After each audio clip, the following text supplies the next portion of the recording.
Hey hi everyone, this is Aman और आप सभी का मोस्ट वेलकम डेटा आउटलायर्स के इस यूट्यूब चैनल पर। आज मेरे पास एक अनाउंसमेंट है। मैं मशीन लर्निंग की पूरी सीरीज स्टार्ट करने वाला हूँ इस यूट्यूब चैनल पर। And this is my first video, introduction video about machine learning. और उम्मीद करता हूँ कि आपको ये प्लेलिस्ट काफ़ी ज़्यादा पसंद आएगी और आप इसको सीखने के लिए काफ़ी ज़्यादा इंटरेस्टेड भी होंगे। तो स्टार्ट करते हैं। तो जब हम मशीन लर्निंग की बात करते हैं तो आप भी जानते हो कि आजकल मशीन लर्निंग कितना ज़्यादा पॉपुलर है और हर कोई आपके सराउंडेड एरिया में इसे सीखना चाहता है। और आपने भी किसी ना किसी के मुंह से तो सुना ही होगा मशीन लर्निंग के बारे में। आपने देखा होगा कि जितने भी जो टूल्स वगैरह आजकल मार्केट में काम कर रहे हैं, जैसे कि चैट जीपीटी हो गया, जेमिनी हो गया और अदर अदर टूल्स जो कि आपके डेली लाइफ टास्क को बहुत ही ज़्यादा ईजी कर देते हैं, वो कैसे काम कर रहे हैं।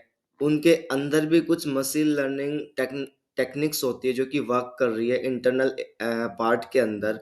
वो कैसे काम कर रही है वो सब कुछ हम फ्यूचर वीडियोस में सीख रहे होंगे। हम कुछ प्रोजेक्ट वगैरह भी बनाएंगे जो कि आपके रेज्यूमे को थोड़ा इम्प्रूवमेंट देगा। तो चलिए स्टार्ट करते हैं।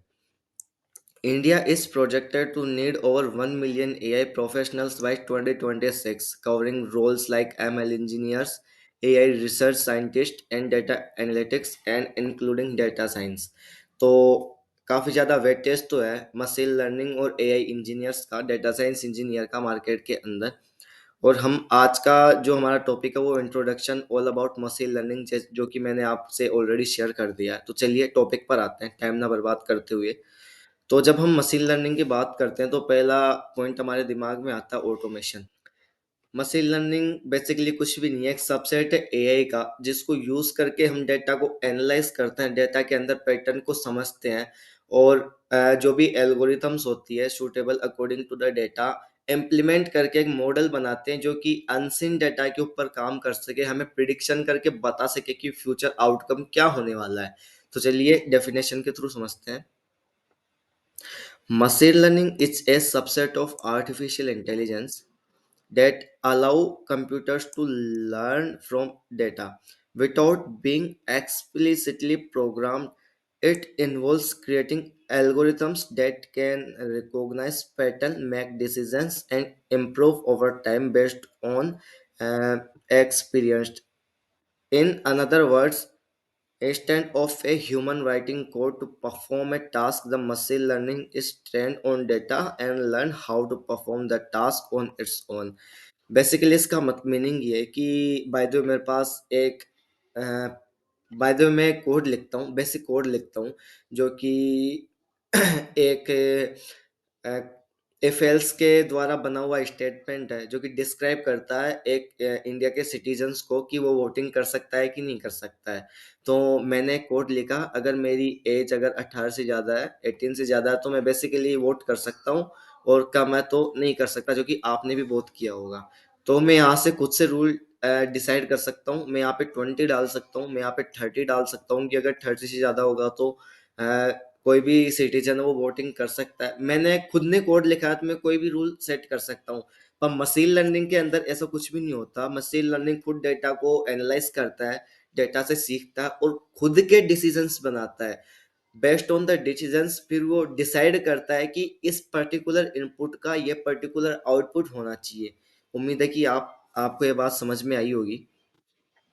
नेक्स्ट हम बात कर रहे हैं की कॉन्सेप्ट ऑफ मशीन लर्निंग, कि क्या क्या कॉन्सेप्ट आते हैं मशीन लर्निंग के अंदर। मशीन लर्निंग के अंदर पहला कॉन्सेप्ट आता है, सॉरी थोड़ा सा इरेज कर लेता हूँ ताकि सब कुछ इजीली विजिबल हो। फर्स्ट कॉन्सेप्ट आता है मशीन लर्निंग के अंदर डेटा, जो कि सबसे ज़्यादा इम्पोर्टेंट यहाँ पे पॉइंट डिस्क्राइब होता है, सबसे ज़्यादा इम्पोर्टेंट पॉइंट है। आपने भी देखा होगा कि जो एप्स वगैरह चल रहे हैं, जैसे कि चैट जीपीटी हो गया, जेमिनी हो गया, इंस्टाग्राम हो गया, फेसबुक हो गया, सब कुछ डेटा के ऊपर बेस्ड है। हम उनको इनपुट देते हैं और वो अपने स्टोरेज में हमारे सारे फोटोज, इमेजेस, हमारे थॉट्स, हमारे आइडियाज सबको स्टोर कर लेते हैं। तो raw input data the machine learns from, एक तरीके का इनपुट होता है जिससे कि मशीन लर्न करता है, चीजें ग्रैब करता है, सीखता है। जैसे कि इमेज हो गया, टेक्स्ट हो गया, नंबर्स हो गया, जैसे कि फाइल्स भी होती है, सीएसवी फाइल्स हो गई, टीएसवी फाइल्स हो गई, CSV means comma separated value files हो गई, टीएसवी डेटा हो गया, टेप सेपरेटेड डेटा हो गया, जेसोन हो गया। इस फॉर्मेट में आपको फ्यूचर में डेटा देखने को मिलेगा और हम इन्हें स्क्रैप करना भी सीखेंगे। जो सेकेंड कॉन्सेप्ट आता है मशीन लर्निंग के अंदर होता है algorithms, a set of rules the machine use to make predictions और decisions based on the data। ये एक तरीके के इंस्ट्रक्शंस होते हैं, सेट ऑफ रूल्स होते हैं, जिनको यूज करके मशीन लर्निंग डिसाइड करता है, जिनको यूज करके, जिनको परफॉर्म करके मशीन लर्निंग डेटा डेटा के अंदर पैटर्न को समझ पाता है, जिनको यूज करके वो डिसीजन ले पाता है, बिहाइंड द डेटा मैथ को एनालाइज कर पाता है। फॉर एन एग्जाम्पल, हमारे पास एक डेटा है जहां पर आपको फर्स्ट कॉलम मिलता है क्लास का, एंड सेकंड आपको मिलता है कि इस क्लास के अंदर इस बच्चे को मॉनिटर चुना जाना चाहिए, तो जिसके सबसे ज़्यादा मार्क्स होंगे और जिसकी सबसे ज़्यादा आईक्यू लेवल लगा उसके बेसिस पे हम स्टूडेंट चुन रहे हैं। तो बाय द वे मेरे पास एक 98 वाला स्टूडेंट है, मेरे पास एक 80 वाला स्टूडेंट है और मेरे पास एक 60 वाला स्टूडेंट है, और यहाँ पे करस्पॉन्डिंग आईक्यू का भी ऑप्शन दे रखा है। तो यहाँ पर जो 80 वाला जो स्टूडेंट था, हमारे मशीन लर्निंग मॉडल ने उसको मॉनिटर ट्रिगर किया और इन दोनों को नहीं किया है। आई डोंट नो व्हाई, क्योंकि हम ये मशीन लर्निंग से पूछ नहीं सकते कि उसने ये डिसीजन क्यों लिया। तो based on the set of the parameter, जब मशीन लर्निंग को हम इसके ऊपर इम्प्लीमेंट करेंगे, तो बाय द वे मैंने यहाँ पर कोई भी एल्गोरिथम का यूज किया, तो based on the algorithm, behind the math of the algorithm, वो मैथ को इम्प्लीमेंट करके समझेगा कि एक्चुअल में इस डेटा का पैटर्न क्या है, इस डेटा का फ्लो का है, फ्लो क्या है, और उस फ्लो के बेसिस पे वो डिसीजंस ले पाता है। आई बात समझ में? चलो नेक्स्ट चलते हैं। नेक्स्ट आता है थर्ड पॉइंट, मॉडल। जब हम डेटा को फिल्टर कर लेते हैं, उसको एल्गोरिथम के साथ अटैच कर देते हैं, तो इन दोनों कॉन्सेप्ट्स को मिला के जो हमारे पास कोड होता है, जो सेट ऑफ इंस्ट्रक्शंस होते हैं, उनको हम कहते हैं मॉडल। तो चलो डेफिनेशंस में देखते हैं। The end result of training and algorithms on data which can then be used to make predictions or take actions। जो भी हम एक्शंस ले रहे हैं, जो भी हम प्रिडिक्शन कर रहे हैं, जो भी हम टास्क परफॉर्म करवा रहे हैं यूजिंग डेटा एंड एल्गोरिथम, वो सारा मॉडल के अंदर आ जाता है। जो फोर्थ पॉइंट आता है वो आता है training phase, the process of feeding data into a machine learning algorithm to improve its accuracy. जब हम फीड करते हैं डेटा, जब हम मशीन लर्निंग मॉडल को कोई भी अननोन इनपुट देते हैं, बाय द वे मेरे पास एक एक्स डेटा है, ये अननोन इनपुट है। मैं जब इस अननोन इनपुट को मशीन लर्निंग के अंदर फीड करवाऊंगा, तो मशीन लर्निंग पहले इसको एनालाइज करेगा, देन एनालाइज करने के बाद में प्रिडिक्शन लेगा कि ये जो भी आउटपुट है, सेट ऑफ आउटपुट है, वो इससे डेटा से मैच कर रहा है कि नहीं कर रहा है। अगर मैच कर रहा है तो बेस्ड ऑन द इनपुट वो आपको एक सुटेबल आउटपुट प्रोवाइड कर देगा।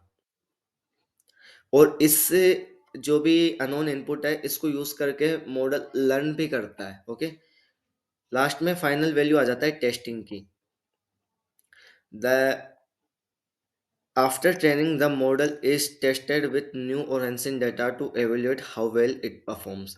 आपने देखा होगा जब भी कोई वेब डेवलपर वेबसाइट बनाता है, तो पहले वो फ्रंट एंड बनाएगा, देन बैक एंड बनाएगा, देन उसका डेटाबेस क्रिएट करेगा और सारी चीज़ों को एक साथ मर्ज करके ओवरऑल वेबसाइट बना देगा। जब उसकी वेबसाइट कंप्लीटली तैयार हो जाती है, देन वो उसको डिप्लॉय करता है, देन डिप्लॉय करने के बाद वो उसको टेस्ट करता है कि सही से सारी चीज़ें ठीक से काम कर रही है कि नहीं कर रही है, ये बटन ठीक से ट्रिगर हो रहा है कि नहीं हो रहा, फंक्शंस वगैरह ठीक से काम कर रहे हैं कि नहीं कर रहे, ये सारी चीज़ें ओवरऑल चीज़ें चेक करता है।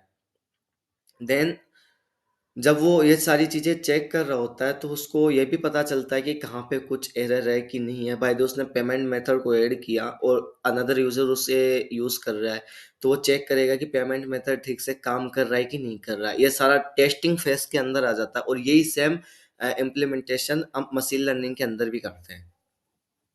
हमारा जो नेक्स्ट पॉइंट आता है वो आता है common uses of machine learning. जब हम यूजेस की बात करते हैं, जब हम मशीन लर्निंग की वैल्यूज की बात करते हैं, तो उसके अंदर आ जाता है जैसे कि image and speech recognisation system हो गया। हेल्थ केयर के अंदर हम इसे यूज कर रहे होते हैं। हम ऑटोमेशन व्हीकल्स के अंदर इसको यूज कर रहे होते हैं। हेल्थ केयर के अंदर जैसे कि डिजीज वगैरह फाइंड आउट करना, किसी पेशेंट के अंदर बाय द वे ट्यूमर है तो उस ट्यूमर का डिटेक्शन करना, ये सारे हेल्थ केयर के अंदर आ जाता है। ऑटोनोमस व्हीकल्स के अंदर सेल्फ ड्राइविंग कार्स आ गई, जो कि बिना ड्राइवर के भी खुद को ड्राइव कर सकती है, पार्किंग में ऑटोमेटिकली जा सकती है। वो सारा ऑटोमेशन से रिलेटेड टास्क हम मशीन लर्निंग के अंदर कर पा रहे होते हैं। फाइनेंस के अंदर जैसे कि मेलवेयर डिटेक्शन हो गया, जितना भी जो फ्रॉड होता है, by the way credit card से फ्रॉड हो गया है, डेबिट कार्ड से फ्रॉड हो रहा है, जो कि एक लेस अमाउंट में है। बाय द वे जब कोई ह्यूमन काम करता है तो वो कहीं ना कहीं गलती कर रहा होता है, पर जब एआई काम करता है तो वो बिना रुके और सही एक्यूरेसी के साथ अपना काम ठीक से कर पा रहा होता है। इस कारण यहाँ पे मशीन लर्निंग की जो वैल्यू है और ज़्यादा इंक्रीज हो जाती है, क्योंकि ये मेलवेयर डिटेक्शन करने में भी काफ़ी ज़्यादा एफिशिएंटली काम कर पा रहा है। रिकमेंडेशन सिस्टम हो गया, जैसे कि यूट्यूब, इंस्टाग्राम और फेसबुक जैसे एप्लीकेशंस आजकल रिकमेंडेशन सिस्टम का काफ़ी ज़्यादा यूज़ कर रहे हैं। नेटफ्लिक्स आजकल बहुत ज़्यादा रिकमेंडेशन सिस्टम का यूज़ कर रहा है आपका ही डेटा लेके। बाय द वे आप कोई सर्च बाय द वे आप कोई टर्म सर्च कर रहे हो यूट्यूब के अंदर कि मुझे मशीन लर्निंग सीखना है, तो कोई वीडियोस, बढ़िया सी वीडियोस रिकमेंड करो, तो आपके पास 4 to 5 वीडियोस आ जाती हैं सीरीज के अंदर। और जब आप उस टैब को क्रॉस कर देते हो यूट्यूब की, देन आप फिर से जब यूट्यूब को ओपन कर रहे हो तो आप देखते हो कि आपका पूरा फीड चेंज हो गया है। सारे फीड के अंदर आपको कोडिंग से या मशीन लर्निंग से रिलेटेड वीडियोस ही सारे शो हो रहे हैं, और उसके अलावा तो कुछ शो ही नहीं हो रहा। तो ये भी बताता है कि किस तरीके से रिकमेंडेशन सिस्टम मशीन लर्निंग के हेल्प से और ज़्यादा इम्प्रूव हुआ है। और जो थर्ड यहाँ पे आ जाता है न्यूरल लैंग्वेज प्रोसेसिंग, जो कि काफ़ी ज़्यादा इंपॉर्टेंट पार्ट आ जाता है डीप लर्निंग और मशीन लर्निंग के अंदर।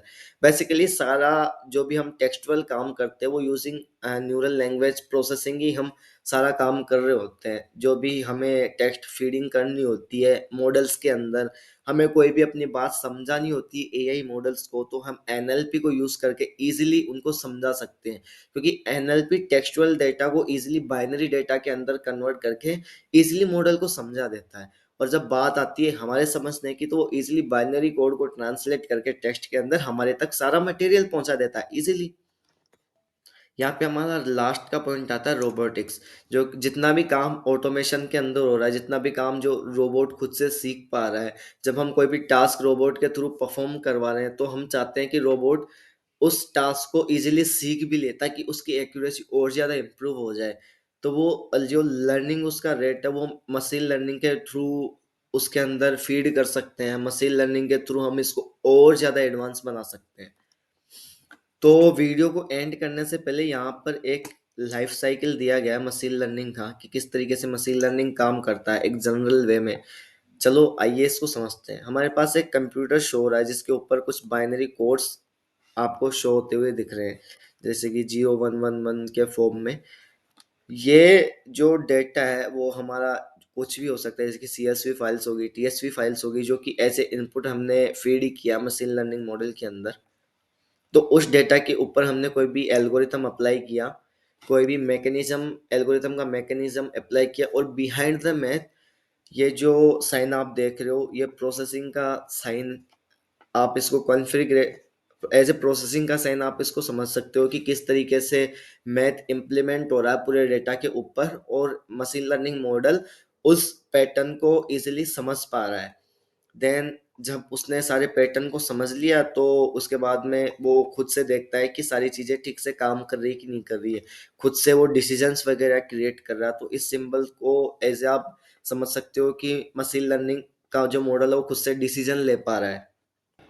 इसके बाद में लास्ट पॉइंट आता है इसकी लर्निंग को डिस्क्राइब करने का। बाय द वे हम एक छोटे बच्चे का एग्जांपल लेते हैं। हम बच्चे को बोल रहे हैं कि ये तुम्हारे पिताजी है और ये तेरी माताजी है। तो बाय द वे बच्चा पिताजी को पिताजी बोलता है और माताजी को माताजी बोलता है। तो हम उसे एक चॉकलेट दे देते हैं, तो उसके लिए ये चॉकलेट एक तरीके का फ्रूट हो गया कि हाँ भाई मैंने ये काम सही से किया।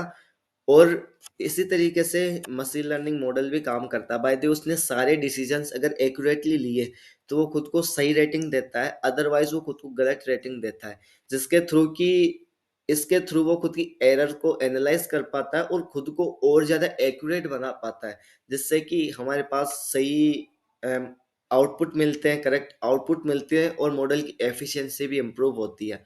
और जो भी सूटेबल जो आउटपुट होता है वो इजीली यूज़र के पास राइट फॉर्मेट में पहुंच जाता है, जो कि इजीली यूजर अंडरस्टैंड कर सकता है, समझ सकता है।